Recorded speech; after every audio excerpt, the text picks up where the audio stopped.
ഈശോ മിശിഹായ്ക്ക് സ്തുതിയായിരിക്കട്ടെ. ഇന്നത്തെ സുവിശേഷത്തിൽ നിയമജ്ഞരിലും ഫരിസേയരിലും പെട്ട ചിലർ അത്ഭുതങ്ങളും അടയാളങ്ങളും കാണുവാൻ ഈശോയുടെ അടുക്കിലേക്ക് വരികയാണ്.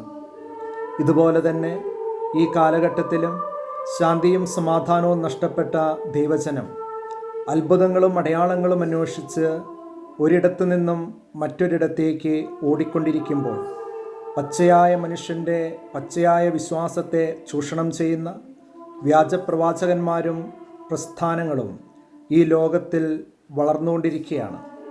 ധ്യാനങ്ങളും ധ്യാനകേന്ദ്രങ്ങളും നമുക്ക് ആവശ്യമാണ്.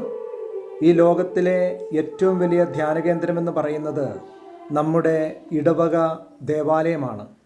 ഈ ലോകത്തിലെ ഏറ്റവും വലിയ അത്ഭുതമെന്ന് പറയുന്നത് പരിശുദ്ധ കുർബാനയാണ്, ദിവ്യ കാരുണ്യമാണ്. പരിശുദ്ധ കുർബാനയ്ക്കും ദൈവത്തിൻ്റെ വചനത്തിനും സൗഖ്യമാക്കുവാൻ കഴിയാത്ത ഒരു മേഖലയും നമ്മുടെ ജീവിതത്തിലില്ല.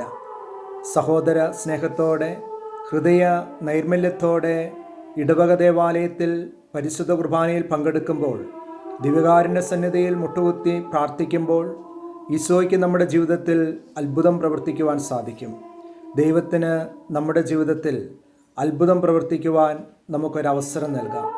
എല്ലാവർക്കും നല്ല ഒരു ദിവസം ആശംസിക്കുന്നു.